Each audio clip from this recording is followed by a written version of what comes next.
माँ रेशमा और मनीषा 3 बहनें हैं। उनका एक भाई भी है, मयंक। मयंक अपनी बहनों को बहुत प्यार करता है, लेकिन मयंक की पत्नी सविता इस मामले में मयंक से बिल्कुल ही अलग है।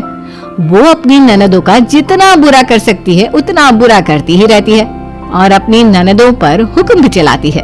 करिश्मा, करिश्मा, तुमने अभी तक नाश्ता नहीं बनाया? तुम्हारे भैया को ऑफिस जाने में देर हो रही है। हाँ भाभी, बस अभी बनाती हूँ। करिश्मा, तुम ये ढीलापन छोड़ दो। कल को पराये घर जाना है। वहाँ अगर तुम इस तरह से काम करोगी तो लोग क्या कहेंगे कि माँ ने और भाभी ने कुछ सिखाया नहीं। और तुम्हारी दोनों बहनें कहाँ हैं? रेशमा मार्केट गई है और मनीषा सो रही है। क्या? सुबह के 8 बज रहे हैं और ये महारानी अभी भी सो रही है? ये कहते हुए सविता अपनी सास दुर्गा देवी के पास जाती है। माँ जी, देख रही हो अपनी बेटियों के तौर तरीके? क्या हुआ बहू, सुबह सुबह क्या कर दिया मेरी बेटियों ने? अरे एक तो अभी अभी उठकर किचन में गई है, दूसरी सुबह सुबह बाहर चली गई और तीसरी अभी तक सो रही है। क्या करूं मैं इन तीनों का, मैं तो परेशान हो गई हूँ। जा जाकर उठा उसे और रेशमा से मैं बात करती हूँ। सविता सीधा मनीषा के कमरे में जाती है और उससे कहती है, महारानी जल्दी उठो, सूरज सर पर आ गया है। भाभी थोड़ी देर और सोने दो ना, मैं रात को लेट सोई थी। वो क्या ना यूनिट टेस्ट चल रहे हैं। शराफत से उठती है या नहीं, या फिर पानी की भरी बाल्टी डालूं तेरे ऊपर? नहीं भाभी, मुझे बिस्तर में नहीं नहाना, उठती हूँ मैं।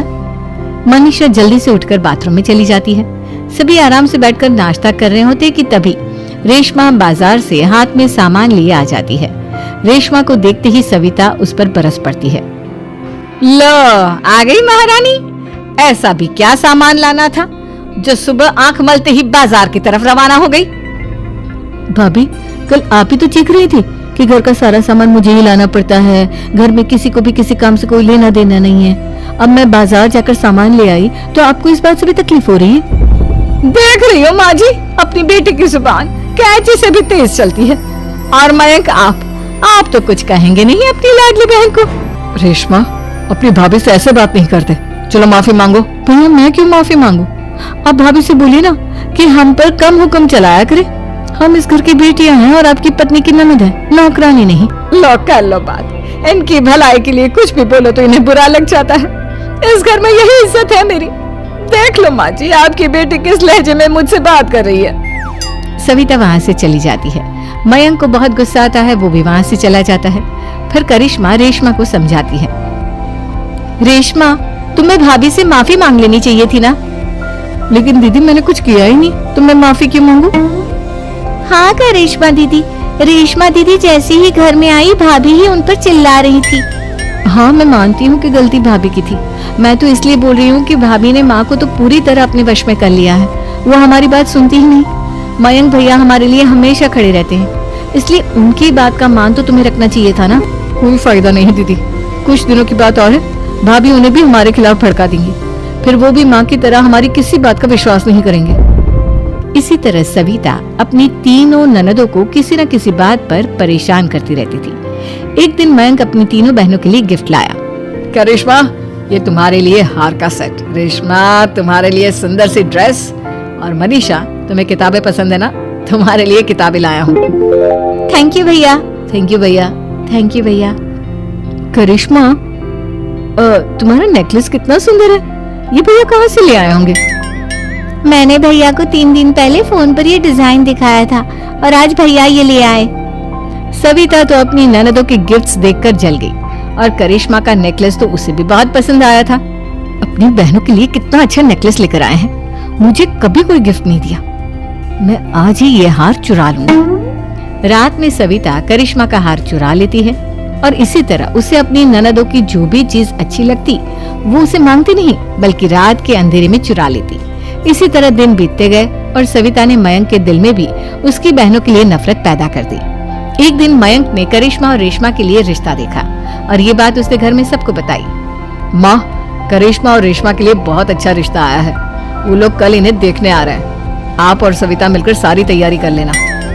ये सुनकर करिश्मा और रेशमा खुश हो जाती हैं, लेकिन सविता सोचती है, अगर इन दोनों बहनों की शादी हो गई तो घर और बाहर का काम कौन करेगा? मनीषा तो एक नंबर की कामचोर है, उससे तो किसी बात की उम्मीद लगाना ही बेकार है। मुझे इस शादी को रोकना होगा। अगले दिन सभी लड़के वालों के स्वागत की तैयारी करने में लगे होते हैं। तभी मयंक अपनी बहनों से आकर कहता है, तैयार हो गई तुम दोनों? देखो दोनों लड़के बहुत अच्छे हैं, मैं कोई कसर नहीं छोड़ना चाहता, इसलिए तुम उनके सामने अच्छे से बिहेव करना और अपनी भाभी से लड़ने मत लग जाना। करिश्मा, तुम वो नेकलेस पहन लो ना जो मैं तुम्हारे लिए लाया था। भैया मैं बहुत देर से वो नेकलेस ढूंढ रही हूँ, लेकिन मुझे मिल ही नहीं रहा। क्या तुमने नेकलेस खो दिया? तुम्हें पता भी है वो कितना महंगा था? तुम कोई काम ढंग से नहीं कर सकती। मयंक गुस्से में वहां से चला जाता है। थोड़ी देर बाद लड़के वाले भी आ जाते हैं। वो दोनों बहनों को पसंद कर लेते हैं और रिश्ता पक्का हो जाता है। लेकिन सविता के दिमाग में तो कुछ और ही खिचड़ी पक रही थी। वो पंडित जी के पास करिश्मा की कुंडली लेकर जाती है और उन्हें पैसे देकर करिश्मा की कुंडली बदलवा देती है। जब लड़के वालों के पास करिश्मा की कुंडली जाती है तो वो दुर्गा को फोन करते हैं। बहन जी, हमने करिश्मा की कुंडली अपने पंडित जी को दिखाई थी। आपकी बेटी की कुंडली नहीं बल्कि दोषों का पिटारा है। देखिए, मैं और मेरे पति इन सब बातों में बहुत विश्वास करते हैं, इसलिए हम आपकी बेटी से अपने बेटे की शादी नहीं करा सकते। इस तरह करिश्मा का रिश्ता टूट जाता है और सभी घर वालों को बहुत दुख होता है। अब कविता सोचती है, चलो करिश्मा का तो रिश्ता टूट गया, अब रेशमा का भी रिश्ता तोड़ना है। क्या करूं क्या करूं? अब सविता आवाज बदलकर किसी अननोन नंबर से रेशमा के होने वाले ससुराल में फोन करती है। हेलो, मैं कौन हूँ कौन नहीं ये आपके लिए जानना जरूरी नहीं। बस इतना सुन लो कि रेशमा का 2 साल से किसी के साथ अफेयर चल रहा है। बस रेशमा का रिश्ता तोड़वाने के लिए सविता का इतना कहना काफी था। अब रेशमा का भी रिश्ता टूट गया।